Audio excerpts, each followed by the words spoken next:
Welcome to the Snakes and Ladders podcast in association with Hunting for Profit, in-play horse racing trading education courses and online academy.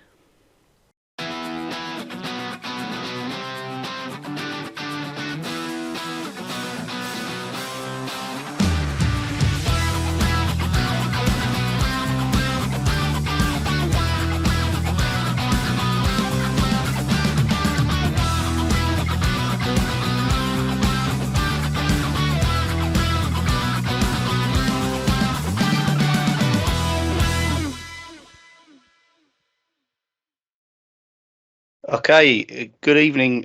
Second podcast. We thought there'd only be one, but we had quite a good bit of feedback and people were asking for a second one. So here we are again. I've invited Paul back. Good evening, Paul. Good evening, Matt. Yeah, it's a bit like my wife. She thought there'd only be one time, but it turns out we're married now. So, yeah. There won't be many more then. And Mike's back as well. Good evening, Mike. Hi, guys. Not your bedtime yet, then? Ray Parlour. Not just yet. No, I've refrained from the Ovaltine so far. And we've also got a new guest on the podcast. We've got Harry. Good evening, Harry. Good evening. It's a pleasure. It's good to be here for the first guest. I'm glad I can understand you, Harry, because I was a bit worried with you being Irish. There's a couple of Irish lads in the group. No, I told you, hang around more Americans than my own people. Yeah, it's good stuff. Yeah, the brothers in the group, I can't understand them a word they say. So, yeah, it's good that can understand the lingo. Especially we've got these two Cockneys as well, so it's a right mix going on. Right. We're obviously going to try and weed past what's going on in the real world. Not talk too much about a certain virus that's going around because most people don't really want to listen to podcasts about trading. Listen to half an hour waffle about coronavirus, but obviously it's going to touch on some subjects. But what have we got going on in the racing and trading world, Paul? Well, just interesting few days, really. Rafe Beckett and Mark Johnson are alleged to have sent a letter and email to the BHA asking for the resignation of Nick Rust, which I thought was a bit strong, particularly as Mark Johnson's had the virus. He was laid up for quite a while and was seriously ill by all accounts. And Rafe Beckett, he seems to jump on whatever protest bandwagon there is going on at the time. I think he just quite likes to make a bit of a name for himself. But they are. Everybody seems to be growing increasingly frustrated with the situation in racing, and I guess a lot of that would stem from owners. I mean, owners are paying sort of £50 a day to have your horse in training, and if they're not running or there's no sign or no information coming out, then it is going to cause frustration. I suppose the trainers are naturally protecting their owners and trying to keep horses with them, I suppose, is what it boils down to. It just struck me as a little bit strong, particularly given the flack that Nick Rust took for allowing Cheltenham to go ahead. So it seems you're damned if you do and you're damned if you don't. So that was that. Yeah. I don't know what any thoughts on that from you guys? Yeah, I read the article actually. And the place where I read the article, it was seeming to suggest that what they were objecting to was the fact that he'd been given a year's notice, and basically it was a bit of cronyism. What is he going to achieve in that year? Is he hungry to do the best for the BHA, knowing that he's just being paid to stick around? That was the kind of sense that I got from it. It was almost like their need was greater than his because they want the horses back running and want meetings going ahead, and they're coming at a point of view of they've got more urgency because they've got an invested interest in horse racing, where he perhaps hasn't got that invested interest anymore because he's on a year's wind down, if you like. Yeah. But I thought it was a little bit strong, to be honest. But these are unprecedented times, aren't they? They're burning capital. He isn't. Yeah, absolutely right. Yeah, so I guess that was where it was. But the other really interesting piece that caught my eye this week, and or today actually, is Gary Moore.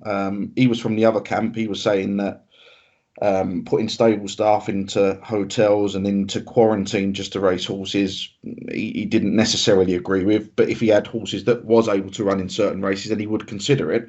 But he was saying people's health must come first. But the interesting thing I took from that article was Goshen, the horse that fell at Cheltenham. He set the target of that as the Ebor, which is a flat race. Yeah. Now, currently, Goshen has a hurdles rating of 158. Yeah. And a flat rating of 88. Mm. To get a run in the Ebor, he's probably going to need to get to 106. So he's got to go up £18 just to get a run. Now, to go up £18, he's going to have to win probably 2 races or run very well and win a conditions race by a long way. So he's certainly one for any traders to. But I'm not telling you anything that most people wouldn't already know, but he's certainly to have one on your trackers ready for when he runs, because if he don't, he's got to try and win, and I would suggest the money will come for him in spades on the basis of he needs to get £18 up in the handicap to even get a run in the Ebor. And the Ebor's middle of August, isn't it? Middle of August, Ebor, run on a Saturday at York, So it's certainly one from a trading angle that I've played out and worth keeping an eye on, and wherever he goes, because I would imagine the money will follow just on that flat rating alone. Front runner as well. Yeah, so out in front. So lots of positives, and certainly one for you to put in trackers and keep an eye on, because the money will come the night before. I would imagine it will come flooding in, particularly if he's earmarked that race and he's been so public about it. Certainly got bags of pace to run him over both codes without a doubt. Yeah, the race where he fell, I can't remember what the race was. Was it the Ballymore? No, it was I can't remember. Triumph. The Triumph, wasn't it? Yeah. But Solo and I can't remember the name of the other horse. I thought he'd gone way too fast, too hard, but what an engine. Yeah, very much so. So, providing, he handles the return to the flat, which he has had a run on the flat. I think he's better on a flatter track. I was surprised he'd done so well up the hill at Cheltenham, to be honest. So he has run on the flat as a novice. He had 3 spins and didn't show anything. He's actually had 3 spins in novice affairs. Then he went handicapping and won 2 handicaps, 3 handicaps, in fact. So he won 3 handicaps. He looks well in. He looks well treated. If he's anything like he runs in the race at Cheltenham, then he's certainly going to be one that we'd all be following anyway. It's a bit like Nicky Henderson when he was running Verdana Blue, isn't it? He was swapping that mare between both codes, wasn't he? So. Well, the other thing as well, 4-year-old horses, it can be really tough on them hurdles campaign. Yeah. So if he comes back this year as a 4-year-old hurdling, it might be just they have a nice easy year with him on the flat, and then bring him back next year as a 5-year-old, which might suit him better. Yeah. Do you think he'll calm down? You what? Sorry. I was going to say, do you think he will calm down as he gets older? I don't think there's no temperament issues with him. I think that's just his natural style of going. He just wants to go, and he seems to be, on the face of it, a class apart. Mm. So that was the only thing really from the last few days that's caught my eye. The only thing if I would be critical of him is his hurdling when he goes. He over jumps one way, doesn't he? But obviously on the flat, it's not going to have any impact on it. But it's his hurdling more than anything. I don't think like I say, I don't think he bolts off at the wrong pace. No. I think he's just like that. He's got that good turn of foot. He's not like the Skelton horse that was in the same race, and I've forgotten his name. Who's another front runner. He's apparently a complete nutcase at home. And they just put him away for the racing. But All Mankind, was it, Matt? All Mankind, that's it. That's the one. I was thinking it was him. I weren't sure. But All Mankind. He's a bit of a nut Fruit Loop, but I think this Goshen, he's just got a cracking engine on him. But it's a different race, isn't it? The Ebor compared to the Triumph, but we'll see. But it's a good shout that, Paul. So that was pretty much all I had. And a quiet week. That was pretty much it. In terms of going back to what you're saying about Nick Rust and the way racing's dealt with stuff, I mean, it's so hard to compare it to anything else, because obviously this is unprecedented times. But if you compare it to like another sporting industry, like football, for example, I mean, it's all over the press at the minute, where football can't even decide whether they're going to end last season, let alone deal with what's going on now. So I actually think, just from the outside looking in, obviously I don't know the ins and outs of the finances or what's going on in racing, but they seem to have sort of got their house in order almost straight away. They said, right, okay, the Grand National's cancelled. That's a massive race. That's the one of, if not the biggest race on the entire racing calendar. Yeah. So they cancelled the Grand National. You didn't see, I don't think I did hear anyway, of any jumps, National Hunt trainers moaning about that. No. And there will have been horses that have been campaigned purely for that race, without a doubt. And that's a big meeting, the Aintree meeting. I know Cheltenham went ahead and that's had a lot of criticism, but at the time they've said they've gone off the government guidelines and they've stuck to that, and which I think, what else can you do? No. So Cheltenham went ahead, they lost Aintree, and the National Hunt trainers, owners, jockeys, they've lost a good month and a bit of the National Hunt season. I mean, Sandown last weekend should have been the end of it. So they've missed out on a chunk of the end of the National Hunt season. They've not moaned about it. Two big meetings, well, Aintree and Punchestown. Yes, and Punchestown Festival, yeah, exactly. But Nicky Henderson, in the article, I mean, he sort of sprung to the defence of Nick Rust, and probably quite right. Just my own point of view, probably quite rightly too, because these are times that none of us have ever seen before. So yeah, but that was that was that. It'll be interesting how it pans out going forwards. But you would imagine they'll try and get racing back up and running, even if it's behind closed doors with social distancing, and they'll try and fit all the classics in. That's the main thing, isn't it, with the breeding? Yeah. Well, it's quite interesting that France has cancelled its 2 football leagues, its 2 Premier football divisions, if you like. Yep. And they've null and voided them, and the horse racing continues. Now, I know it comes under a different department. It falls under the agricultural department in France. But the fact that they're prepared to let racing go ahead when they've said no to football behind closed doors, would hopefully bode well for British racing, British and Irish racing, to get going as quick as possible. Yeah, maybe maybe Boris and the government want to, not specifically with horse racing, but like other countries are coming out of lockdown now or easing their lockdown. Maybe the British government want to kind of like see how that goes. So maybe it'll be the same in racing. Maybe they'll want to see how the French perform and iron out any problems, and maybe they can be ahead of the game then when we start up, hopefully a few weeks later. Yeah, fair point that. Yeah, good stuff. Anything else that you want to talk about? Current affairs? No, I think that's about me. Other than home teaching, where I've had to expel my 2 sons from school. Other than that, no, it's all good. Plenty of PE in the garden, mate. We've had plenty of football in the garden. We've had athletics. We've had all sorts. But yeah, no, it's just hard work trying to keep them entertained. Just beast them till they drop. That's it. The problem is, Matt, the problem is the only one who's getting a beast in chasing them around is me. Excellent. So we'll bring Harry into it now. Have a little brief chat with Harry. How did you get into trading, Harry? Well, it all started probably, I think I was 19, about 2015. And I was just researching about match betting. Just like the common, I think, of most people. And learned about Betfair. But I always knew that I wanted to progress into trading because in part of my university, I was doing a shadow kind of day out at the university, and they have like a trading room. I just went in there and I was like, I could see myself doing this because I always liked computers and stuff, and I'm already basically a self-isolating person anyway.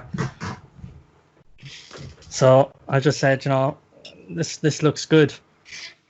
and I found Steve Howe similar to the guys, I think. Yeah. And went on the course, I think, in early 2016, March, something around there. And just struggled really for like 2 years. Just couldn't, it was up and down. And I was thinking, I don't know if this was for me. And I was considering like quitting it. Okay. And then just, you opened up your service. Yeah. And obviously I knew you from the group and I knew that you knew your stuff. And I said, this is going to be the last attempt for me, basically. So I think I joined in, what was it, 2018? Yeah. And I just spent about a year, listening to the guys in the group, like Paul and Mike here, and just small stakes, just taking in the information. And just haven't looked back since, really. Not to sound like a lick arse or anything, but like, it's mostly been down to Matt, really. It's lick arse. Yeah. Round nose up. It's just I wanted to get into trading because I wanted to be independent. Yeah. I didn't want to have to rely on everybody. So I didn't want to get into trading groups where you had to rely on people or stats or anything like that. I wanted to learn it for myself. Become self-reliant, yeah. Yeah. So it was, for me, that was the future. So it was basically, I consider myself lucky, really, because I kind of avoided the marketing traders out there. Yeah. I won't mention their names. We made it look easy. And just basically always just felt very grounded to trading. I don't expect it to make me a millionaire, but it makes me the money that I, to need to enjoy life. This trading room at uni, then, what does that entail? Is it? It was more to do with like financial trading. It was just like a brief like background day, and it was just I wanted to get into trading in one way or the other, and horse racing just seemed like the way to go with Betfair. It just seemed the most accessible. Okay. So I just decided on that. So you're still at uni now? I'm still at uni now, yeah. I'm about to finish this year. I have a few exams still to do in July, which is, I don't know what's going on with them yet because of this mess going on. So what are you actually studying at uni then? I'm doing finance. It was to do with trading initially. Yeah. And it's amazing that my whole course, the whole time that I was doing that course, trading isn't even mentioned. Right. It's all like financial stuff. But yeah, this is what I want to do, and basically at this point, college is more in the way than anything. So you don't have any aspirations of working in the big wide world? Then your plan is to go full time, or plan is to finish up this year and then really focus on horse racing. Yeah. Okay. So while everybody else is having wild parties at uni, you've been getting your head down and watching videos. It's been a very fucking lonely career. Listening to the dulcet tones of Matt Gibson later. Yeah, I always say that. It's I would be sitting here some nights on like a Friday night after like the trade in the afternoon. Yeah. You might have had a really shit day, and you're sitting there in the afternoon and you're just looking back through your trades, and because I record all my trades and you look back at them all. Yeah. And at the same time, I'm on Facebook and my friends are messaging me and partying and stuff, and that's the reality, I'm sitting here and I'm trying to make this work and not worrying about that kind of stuff, while I'm young. So I want to get, this is my main focus. That's brilliant. You sound like you've got an older head on young shot. I'm always told that. Yeah, yeah. Nothing wrong with an older head, Harry. Yeah. That's it. I mean, Mike, you're probably, well, you're definitely old enough to be his dad. You're probably old enough to be his granddad. Possibly even great-grandfather, actually. There you go. That just shows, though, how such a, I'm not trying to be ageist, but Won't make a fucking change. Anyone listening in, I take the piss out of Mike all the time, as you can probably tell. About many things. I won't say them all on this podcast. But no, we've got such a wide spectrum in all diversities. The age gap in the group is massive. It's really interesting to hear somebody younger coming into it talking about it. Yeah, it's also to do with that as well. You know, I've had a quite a lucky spur of things. I got a very supportive family. I don't really have much financial commitments, so I haven't had to worry about any of that. I could just purely focus on trading without having the pressures of all that or trying to make it work. So I've had the time to make it work. And if I can't make it work, then when with no pressures, then it's going to be hard for someone that has all those pressures, but it's still possible. That's a really important point that you make there, because there are guys in a group that have got, and there'll be many traders around the world that have got families, and they're trying to balance a full-time job. They're trying to balance kids, hurrying them around here, there, and everywhere, and very difficult for them. In trading, whether it doesn't matter what you're trading, whether you're doing it manually, automation, anything, you still need time to study and time to put the screen time in. Those that don't think that are completely bonkers. So there are a lot of people that just won't get enough time in, and the fact that you've got that time and you don't have that financial pressure on you is great. Yeah, it's a big thing. Yeah. Yeah, it's just like another course for you, really, isn't it? On top of your uni. Yeah, basically. Yeah, that's good. That's good to hear. So you've made quite a bit of progress, haven't you, while you've been with us? Definitely, yeah. I mean, the first year was mostly just learning from the guys, and I did small stakes. Like, I stuck to what everyone was saying, and I never really focused on the money, and I still don't really focus on the money. I just take it day by day, and it's just about just sticking with the process, really. Because as soon as you go off that, you're gone, back to square one again. Yeah, it's for me, it's one of the worst things to do is to focus on money. It totally alters your mindset. Focus on money. If you just focus on the numbers and on what you actually see, it's much more productive. Yeah. Much more productive. No, but it's been great. Yeah, there's I don't think there's anything out there really. If you're doing horse racing, there's no really better place to be. Was you into? I wasn't gambling, horse racing. No, I never interested in any of that crap. You're an Irishman. I thought all the Irish loved horse racing. I didn't even know about horse racing really until like 5 years ago. Right. Never was interested in it. Right. I only just purely saw it as a way of getting into trading. Yeah. But since I've been like slowly, watching it over the years, now I love it. Yeah. So Harry, sorry, Paul here. Just coming in on that point. For someone like me, I've always been horse racing right the way through. Granddad, dad, everybody horse racing mad. Yeah. So if somebody was starting trading tomorrow, who had no horse racing knowledge whatsoever, how easy is it? And is there any advice you would give them to start? Well, yeah. First thing is you need to find someone that you can look up to. You need to find someone that you can, that to be your mentor, basically. Yeah. And take as much information as you can from them.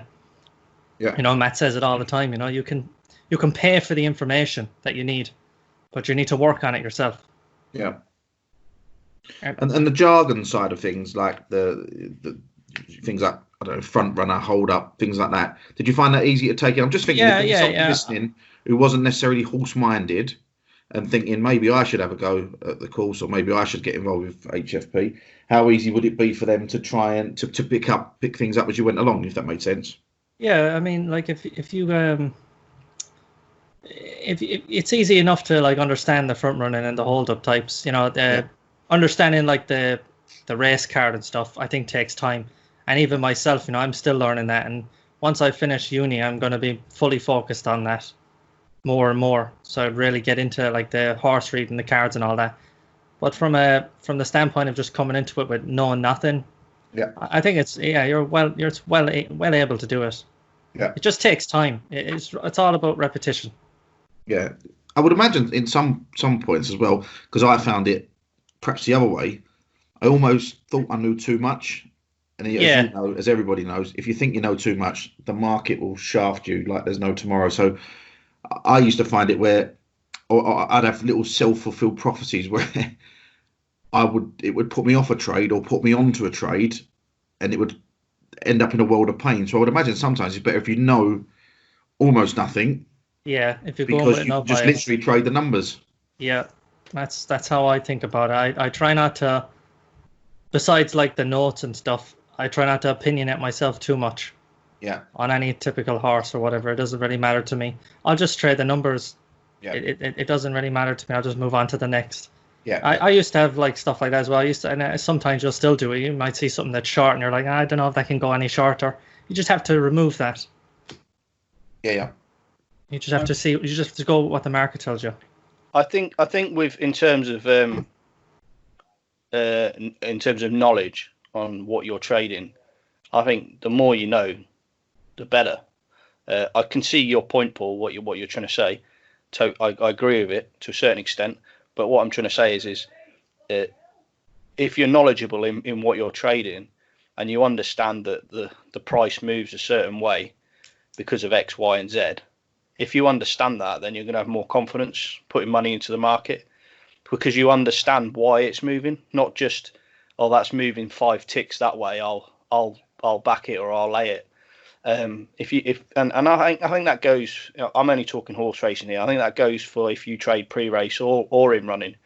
If you understand why, if you've got knowledge of them horses or that race, and you understand why it's moving that way, then that just adds to the fire. But like you've hit on, Paul, you need to have emotional detachment.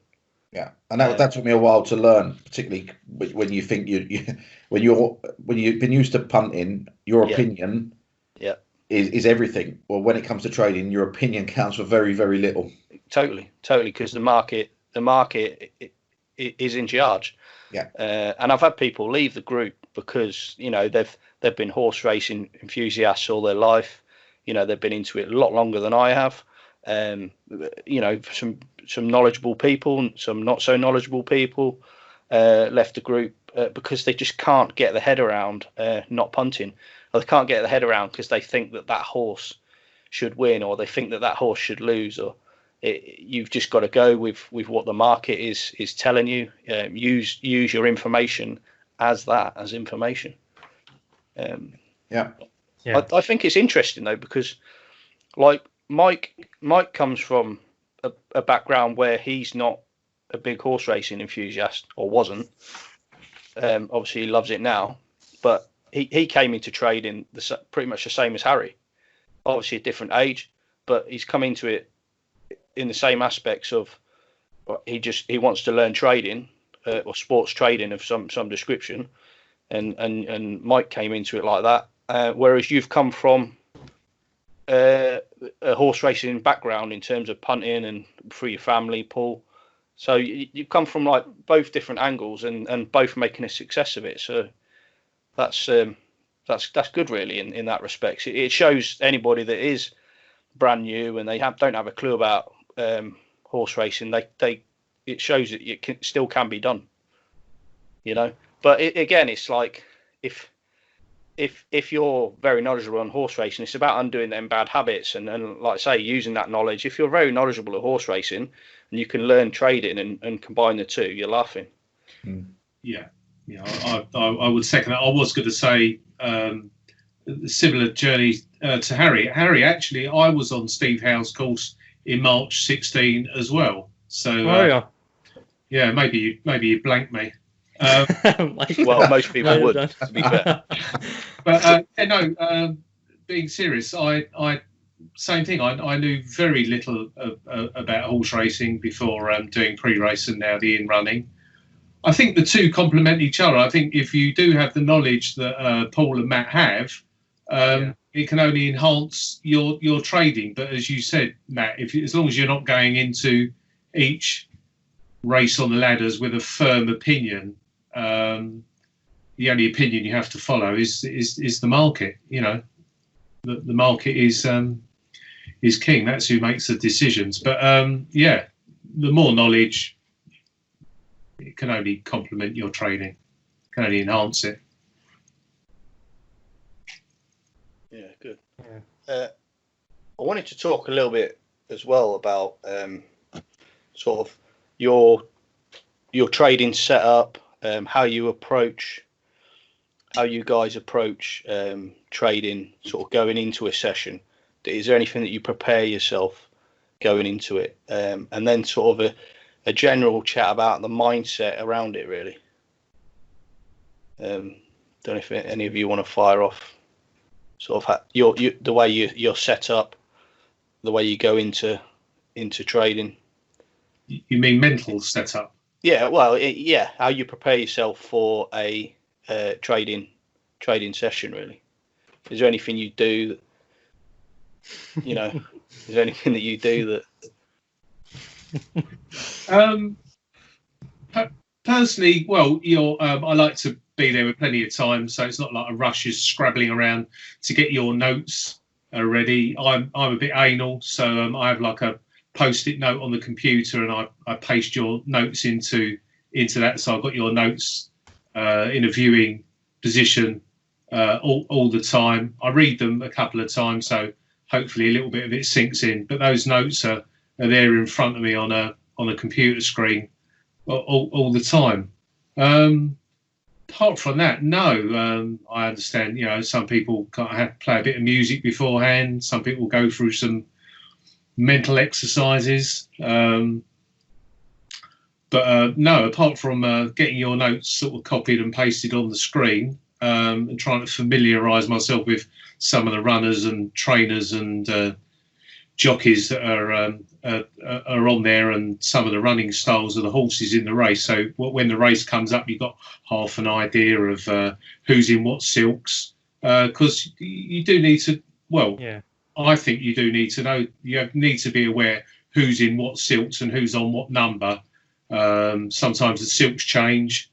Sometimes they have a change of a jockey, which may or may not be of importance, but it's something you need to be aware of. So just things like that, really. Just knowing what type of race it is. That's quite important. Yeah. Having a look at the amount of money that's matched in the race. I can't think of anything really specific. I normally use the pop-out Gross thing. I've got a 29 by 9-inch monitor, so I can normally fit about 8 ladders on it. And normally what I do is I'll look at the notes, find out who the front runners are, who the hold-up types are, and I'll organise them that way. So I kind of know from the notes which one I'm looking at from the ladders, from left to right. And that kind of helps me a little bit more as well when you're in the middle of the race, and you can kind of look over, okay, well, I know I put that second horse on the second ladder, so I know that's the one I should be paying attention to right now. Something like that, if it helps people. No, it's good organisation. Yeah. It's definitely important to be organised, without a doubt. Yeah, well, I'm the same, really. I'll normally come in about an hour early, have it all set up. Yeah. And just wait, basically. I don't really do any kind of big mental preparation. I tend to get there half hour before. Plenty of water, always plenty of water. Oh, yes. And then I'm back and forth weeing all afternoon. And then I tend to pop 3 or 4 of the training videos on for 15 minutes, almost like a tennis player or a footballer having a little warm-up just to get my eye in. Good idea. It's a good idea, Paul, yeah. I'll do that. And then I normally just organise my ladders. I've got a 32-inch monitor, Harry, as well, by the way. I'll put my cock away now. And then I'll organise it with the favourite at the front and the front runner next to the favourite. But yeah, that's generally what I do. Nothing really special in terms of preparation. The notes I'll print out and I'll just keep a copy next to me, just so I've got on my hand. And the other thing I do, depending how early I get there, I'll sometimes, not all the time, is just have a flick through the race card myself. Just to see if I think there's anything that Matt's missed, because he is human and he could miss the odd thing. Good, yeah, good. It's nice to know that I didn't doubt it anyway, that you guys, put in that mental prep. It sort of some form of preparation before the racing and just diving in. You know, like you say, looking at what the type of race is, how the race might pan out, just getting an idea in your head, and then go from there really. So it's important to be prepared, not just look at the ladders and treat them as it's just another race. You know, one race could be totally different to the next.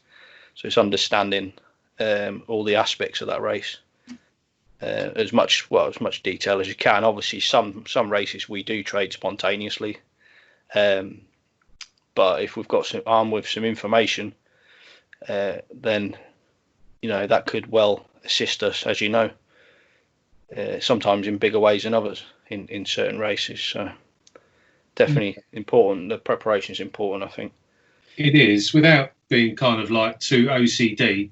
At the end of the day, if you think about it pragmatically, if you're organised and okay, like Paul prints his notes off, I've got my notes on the screen somewhere. But I mean, if you've got everything set up and ready to go, and you've got your pen and paper next to you, and you've got your water, and everything's organised, you should hopefully trade in an organised way. You know, you don't want to be all chaotic and everything's all over the place. You know, you go through the rigmarole of logging into Betfair on your phone in case the internet goes down. You've got that on 4G. You do all of those things. Maybe some people don't, but you should do all of those things, so that hopefully you have a fairly stress-free, organised, well-focused trading session. If you haven't got your office kind of set up and your trading set up fairly organised, then there's possibly a chance that your trading session might be a bit chaotic. So the two go hand in hand, don't they, really? Yeah. And having a bit of, you know, even if it's just a few minutes, just a bit of calm time before it kicks off. You know, if you've just done something hectic just before, I don't know, been for a run or had an argument with the missus or whatever, just have that bit of calm time. But I find that's a good thing. I've tried to meditate before, but it just doesn't work for me. But I do understand why a lot of traders do get into meditation and stuff like that. I kind of get it. I know it's all a bit hippie-ish for some people, but it's like, for me, it just doesn't work for me. But it's kind of having that calm period is almost sort of semi-meditation anyway. It's just remaining calm and just sort of getting ready to get in the zone, really.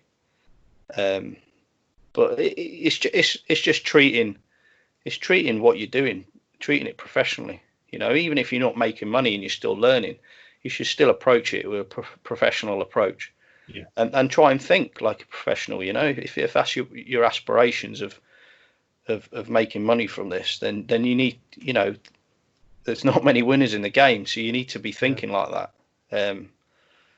You know, not taking it lightheartedly. You know, I'm only using £5 stakes. No, you're not actually. You can't treat it like that. You have to treat it like it's your own business. You know, it's really, really, really important.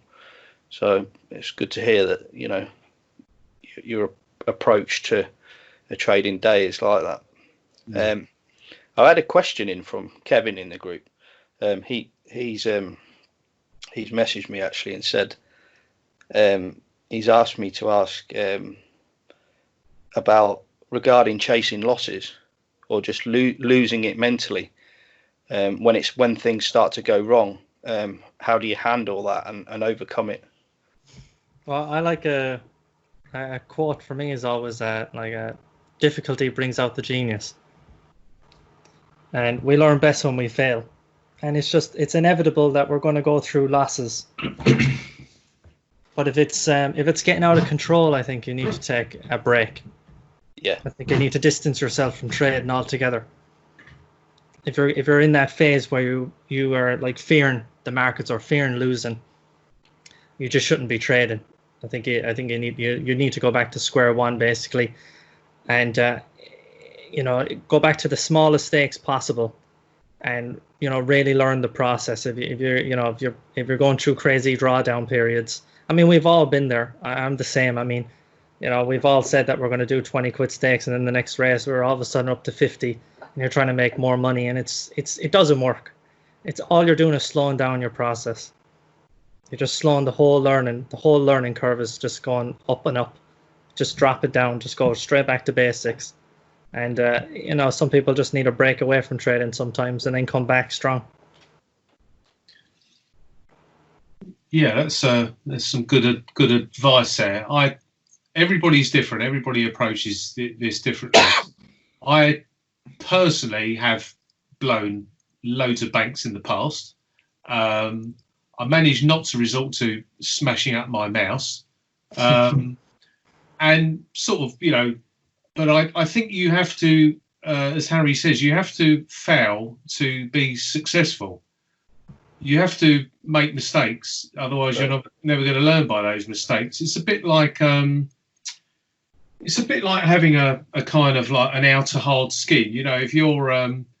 If you're at school or at work and people are taking the piss out of you, you just sort of like melt and start crying. It's just going to get worse, isn't it? If you grow a thick skin and you learn to deflect it and come back at it, that'll make you a kind of like stronger person dealing with things in later life. I think trading's the same. If you kind of make mistakes, but you learn by those mistakes, that'll make you stronger and better. You blow a bank, it hurts. It's embarrassing. It's painful. You either come away with it with hopefully the thing that you're going to say is, well, I'm not going to do that again. What did I do to cause me blowing that bank? I did X, Y, and Z, and hopefully you don't repeat that, or you don't repeat it in such a bad manic fashion. So personally, I think you have to blow a few banks. You have to make plenty of mistakes, and hopefully you learn from those mistakes, and you just go on to the next level, because that's what it is. Learning to trade in running is just you just get to different levels. It's like going through a video game. You just get to different levels, and each level gets a little bit harder than the next. That's not to say that you finish the game, you beat the final boss, because you're always learning. But it is like a video game in some ways. You finish one level and then you get on to the next. So I would say, yeah, make mistakes, but just learn from those mistakes. Yeah, just picking up. So for me, I know I've made mistakes and I fell foul of the trap, if you like, in becoming deluded in the fact that you'd be part of a Skype room or you're part of a community and you see people on there, excellent, green on this, green on that, green on this, green on that, and you'd almost feel you have to be part of that to justify your existence, and or if you're not, you feel like deep down inside you'd be failing because you wouldn't be getting anywhere near what people would be posting, which is why it's great that we don't promote, or Matt doesn't promote green screens and things like that, because I fell foul of the trap and I was kidding myself into I'm doing all right when I was doing my absolute conkers at one time, absolute conkers. And I think it wasn't until, I think I spoke to Matt. I actually messaged Matt and just said, look, I can't carry on like this. And I was really honest and open about where I was at, what I was doing, how I was, the effects it was having of me, not while I was sitting at my computer screen, away from that. And until you're open up and honest, and until you're completely honest with yourself, you will just live a deluded lie and you will end up in a food bank at some point, I'm sure.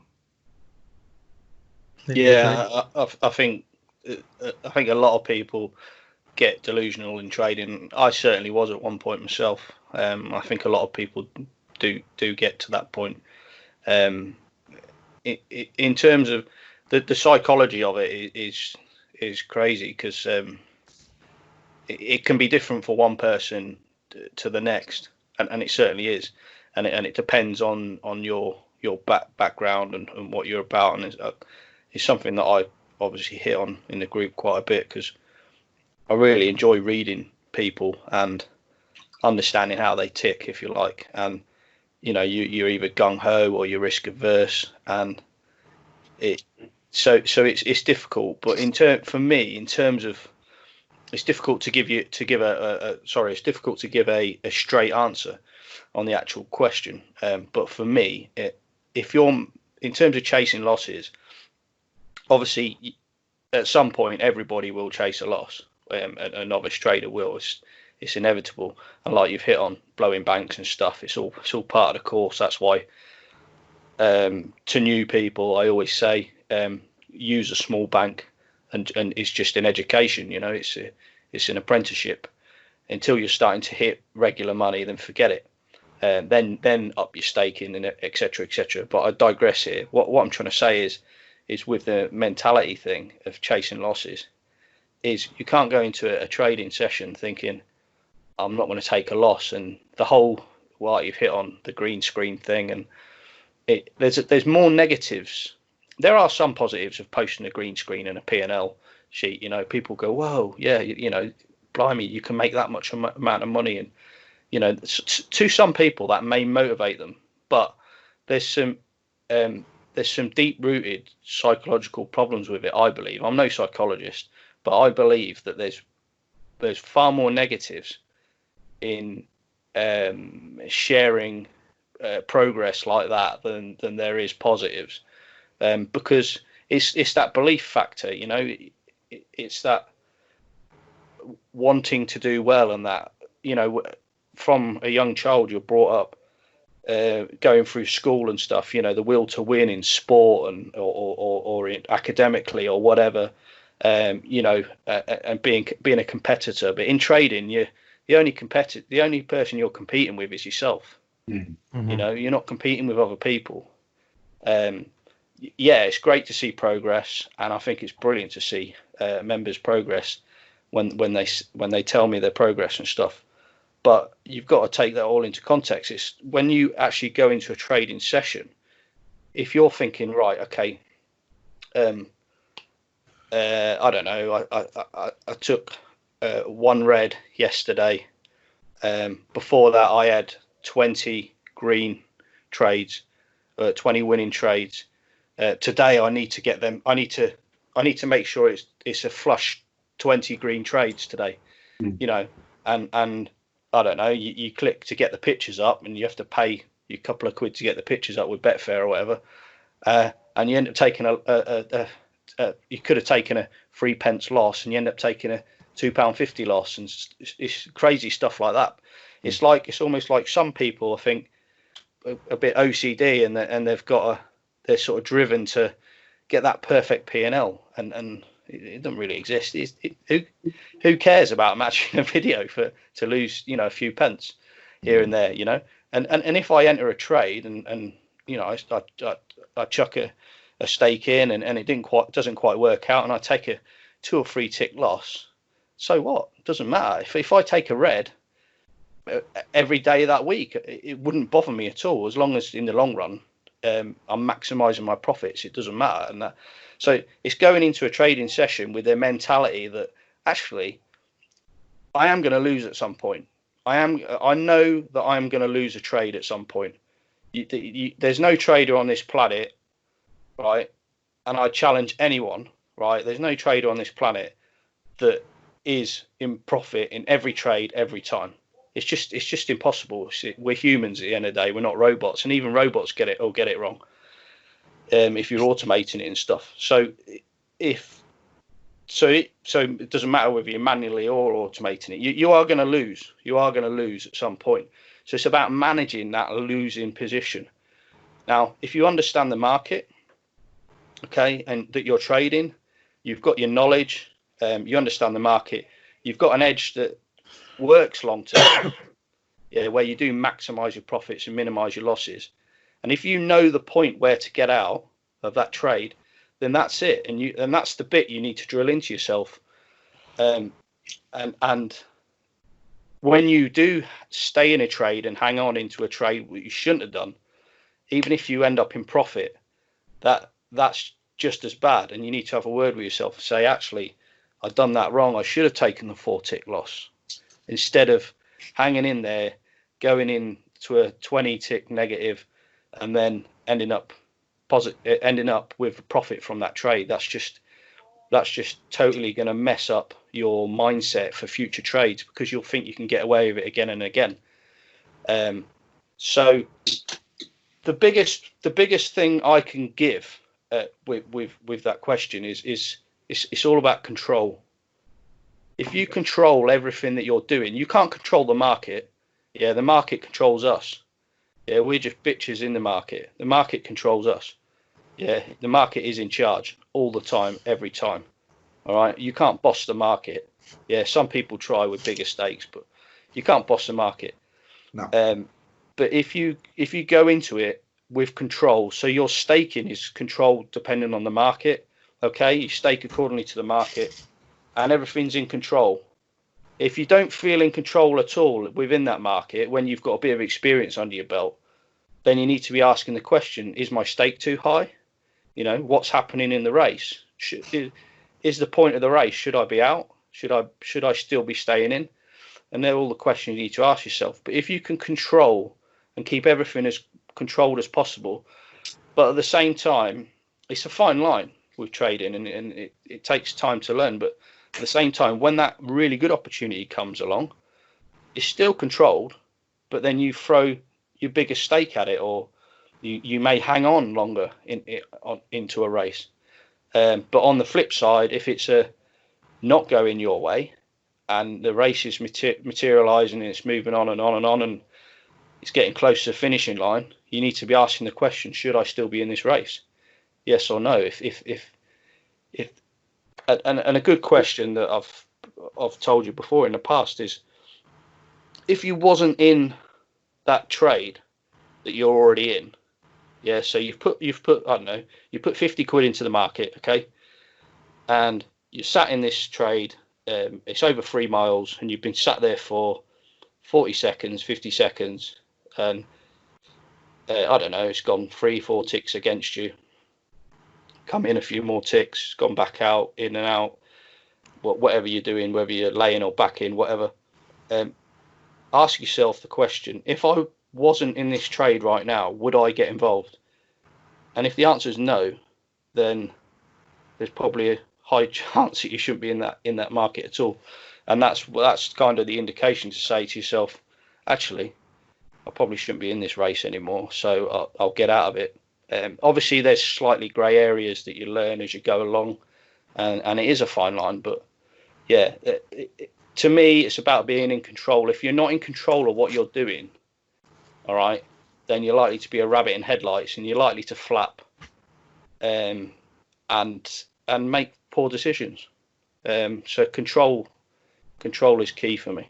Yeah, I think as well that some advice that somebody gave me, two things really. If you're in a trade, particularly in running, only in running really, that's what I'm talking about, in running. If you're in a trade, if you lose that stake, it shouldn't be your whole bank. No. It should be a portion of it. It should be something that you just go, oh, well, dust yourself off. Because we're going to have fallers. We're going to have horses fall out. The jockey will fall off or clip heels or something like that. It shouldn't be the be-all and end-all. So that should make it more comfortable anyway. It's safe in the knowledge that, well, another trade or two trades, I'm going to get that back anyway, potentially. That. And the other thing is, when you enter the trade, you should know where you're getting out. Always know where your stop loss is and where you're ready to get out, and be mindful of that. And as soon as it reaches that, don't question it. Don't think it might come round. Just click the red, get out, and you're in control, aren't you? Yeah, absolutely. That's a very good point, because if you do know where you're going to get out, if things change, you can always get back in again. Yeah, it's not like like all of a sudden your software closes down. You can get back in again, can't you? Yeah. Something respect that stop loss. Have it in your mind when you enter the trade, right? And as we build a green zone, or as we build in, have where you're going to get out. It'll adjust as you're going along, but always have in mind. And as soon as I get to that point, I'm out. I don't even question it, because if you do, you'll and you'll end up in a world of pain, particularly if you are overstaking. Yeah. And if you trading's about good habits and repetition, and if you're doing that and you're doing the right thing and you're sticking to your plan, and it's easy to say in words, but it's just that rinse and repeat. If you do take a loss, you back a faller, or you back a horse and you back another horse and a couple of favourites, or you lay a horse and a couple of favourites fall, and then you end up in the whatever it is, you end up in a poor position. If it's the odd poor position, like more than just a small loss, a few ticks loss, and you take the loss, and then you just move on and you repeat the process of what you're meant to do. Like you say, that loss, you'll just not even notice it. Mm. You'll not even notice it. But it does take a while. Like when you first start out, first faller that you back, or the first bigger loss you take, and you're banging your head off the desk, and because you're not used to it. It's money changes people's mentality. If you need to take time out, take 5-10 minutes out, go for a walk around the garden or whatever, and then come back with a fresh head. Yeah. But a lot of it, it is down to experience. But again, it's not just being in control in the market; it's being in control of yourself as well. If you're out of control and you're thinking, right, I have that want and need to get that money back now. That really pissed me off. I'm £100 down. After 2 races in, I need that money back now. I need that money. But the next 7 races might be crap. And then, as you guys know, you just don't know when it's going to come. And the last hour of the day might be amazing. There might be a week's wages on opportunity to get there. So it's just about remaining calm. And it's, again, like I say, when you go into a trading session, that calmness is important. But also when you've had an experience of a setback, when something goes wrong, just remain calm and crack on. I do believe you can make small amounts just for ticks here and there, but if you want to really maximize your profits and become self-sufficient and really maximize what you're doing within running, then you do have to take them bigger risks, if you like. But if it's, as long as it's controlled, it's fine, and that's the most important part of it, really. 2 very important points there. With a faller, very easy to chase that loss. Whatever your stake was, full loss on a faller, or you might have even added. Go, as you said, go and take a break.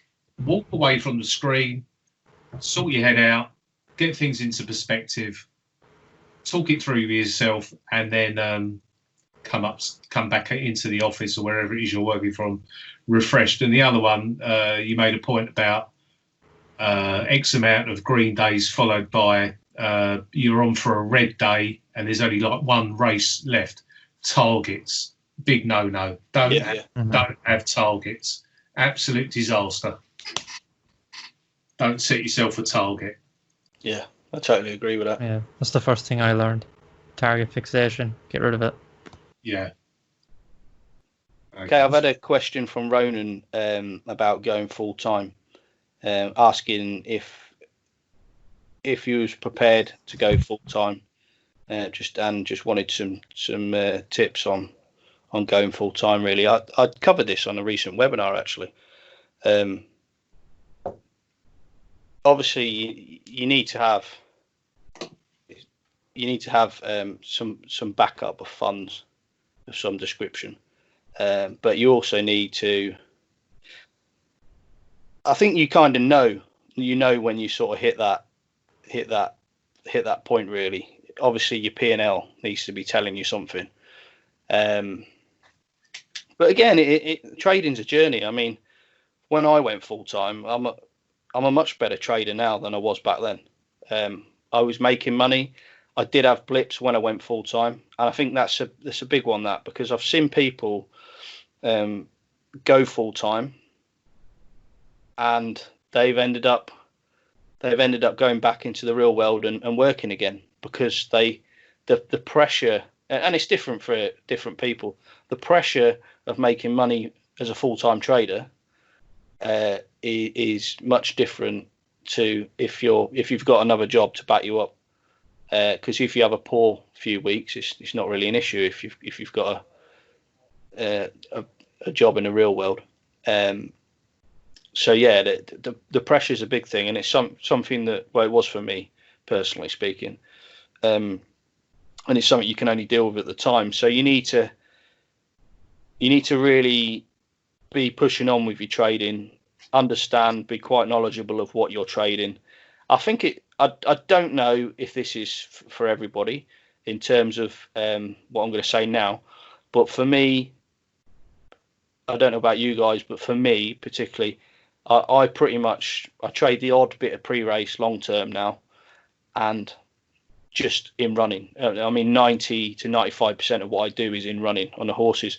I don't touch anything else, and I think a lot of people, particularly when I went full time, in running was great. I was making a bit of progress with the pre-race, and I had it in my head. Went on about delusion earlier, and I had it in my head that I'm gonna, when I go full time, I'm gonna have loads of time on my hands. So I'll do me in running, I'll do a bit of pre-race, and I'll smash loads of other sports. And it didn't quite materialise like that, because again, it's a bit of naivety there, really.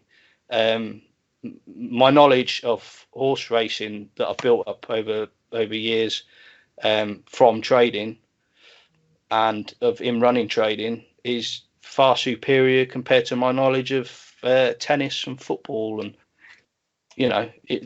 I've been a football fan all my life, but it doesn't make me a good football trader. The same as you could be very knowledgeable about racing and be a big racing fan and not be a very good racing trader.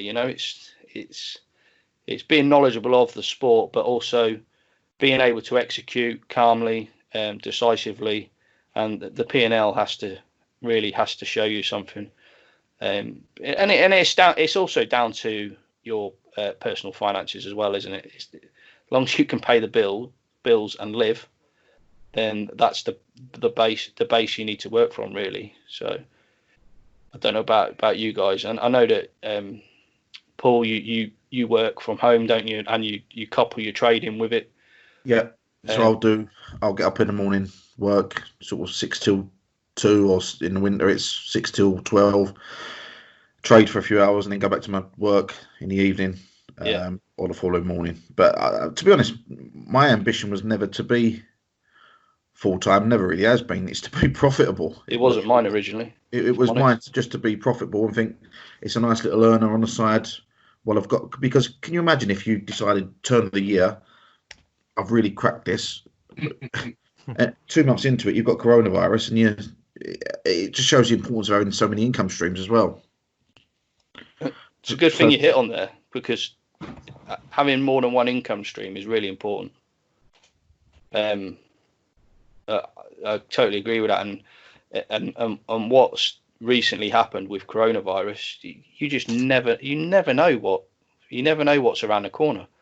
I remember last year with the equine flu, people were flapping saying, "Oh, racing's going to be off for months," and I can't remember how long it was. Was it a couple of months, 6 weeks, something like that? It might have even been less than that. I can't remember. But we had a period where there was no racing. And obviously with coronavirus, it's a lot more serious. And it could be months, it could be weeks, we don't know. But having more than one income stream is very important. Whether you've got money in investments elsewhere or whatever. If you're just solely relying on your P&L from Betfair, it's going to put more pressure on you.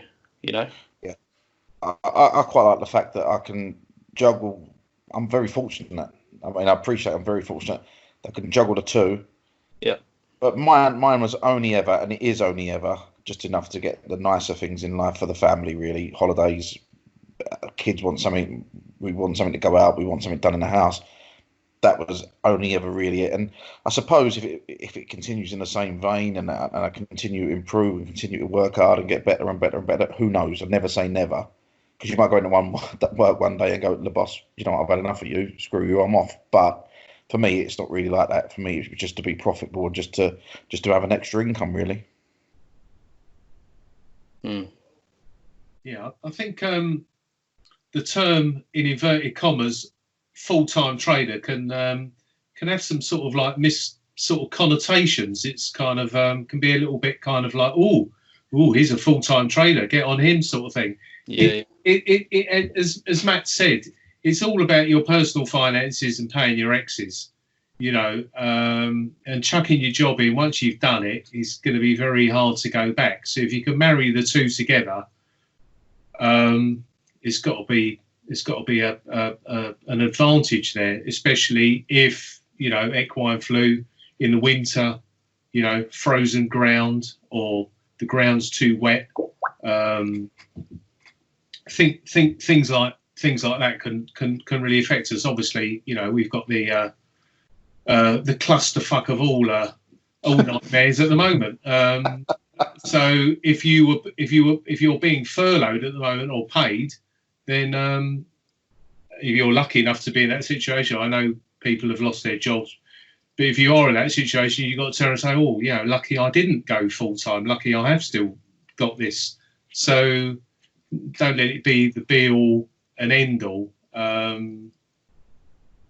Personally speaking, from my own situation, I was lucky enough to be in a position where I could crack on with it on a full-time basis. But I understand the majority of people are not in that situation. But I would, if you are faced with that decision one day in your life, I'd think about it very, very carefully and have plenty of money behind you. Yeah. So in situations like we have now, which is unprecedented, but who knows what the future holds. But, you know, equine flu, Betfair goes down for a couple of days, whatever, anything could happen. You've got some money behind you. You want to go on holiday, you know, you're not going to have paid leave, are you? You're a trader. You step away from your screens. Betfair aren't going to say, oh, yeah, mate, yeah, go on, have 2 weeks in Mallorca on us.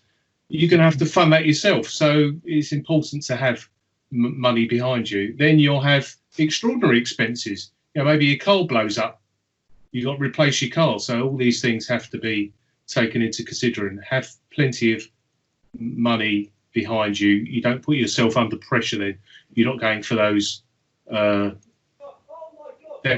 definite no targets. You could just go on at your own pace and slowly improve and hopefully become a full-rounded trader.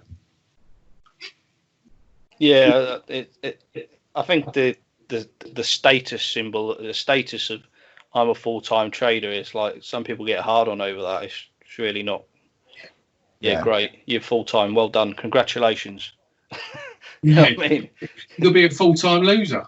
I've seen people after 2 weeks in various rooms and when I was on social media, after 2 weeks of doing something, they're going full-time.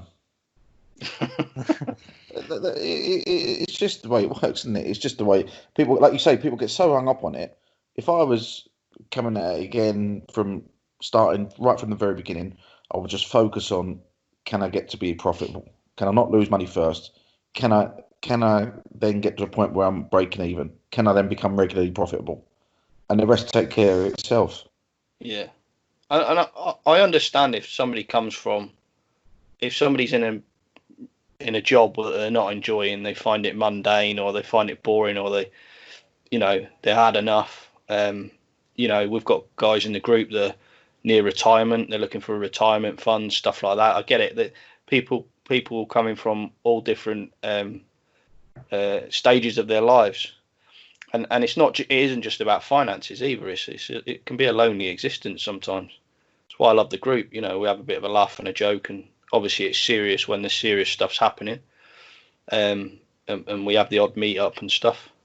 That's why I like getting out running the courses, because it's a welcome change for me. You know, it really isn't the be all and end all being full time. If you can couple trading with a part-time job even. Doing something that you sort of semi-enjoy, it'll still get you out, even if it's just a couple of days a week or whatever, gets you out in the wide world. And I'd advise that to anybody, to be honest.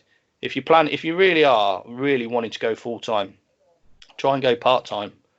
try and go part time and couple it with part time trading. Yeah. You know, if you can get in 4 to 5 days sort of trading sessions, a few hours each day a week, and couple that with a full time job somehow, there's probably a better plan to do that than to just jump in with 2 feet. You know. Yeah. And if that goes well for a few years, then take the full plunge. Yeah. Yeah, and learn to run it like a business. Learn to run it as if it's a proper business. Even if you're part-time, you still wouldn't be you could have a part-time business or a second income. You treat it seriously. Treat it like a business, and that will give you an indication. Could you do it full-time? Yeah. Yeah, some good points, gents. That is a good point. Yes, that's right. The transition from being in a job where you have work colleagues, so you're constantly talking to people, interacting with clients or customers, things like that, and then you go into a full-time mode of sitting on your Jack Jones. That could be a difficult transition for some people. It might not be. Some people might love it. I mean, I do. I absolutely love firing up the ladders 5, 6, sometimes even 7 days a week. I absolutely love it. I wouldn't change that for working down a dirty, shitty scrapyard, which is what I did for 30 years, working out in the freezing fucking cold. I wouldn't change that. So yeah, I'm not talking it down. It's great. I feel very privileged to do it, but just as Matt says, just be cautious. Don't jump into it too quickly. What about you, Harry? Yeah, I just think that's important. You have to love what you do, and if you don't love trading, you shouldn't be doing it. I agree with that. If you think it's a chore, move on. Yeah. Absolutely. Yeah, without a doubt. And yeah, I agree with that. So I'd like to thank the three of you for your time this evening. No, thank you. Yeah, thanks, man. Yeah, good to meet you, Harry. You too, Mike. Yeah, good Nice to meet to you, chat, mate. Harry. Thanks for coming on and sharing your experiences. Yeah, so have a good evening, gents. I've just cracked open a Star of Brahman, so I'll be having a couple of them. Very nice. Excellent. And yeah, if anybody has enjoyed this podcast, then let us know, and we may well do another. We will see. So have a nice evening, gents. Take care. Bye-bye. Bye. You too.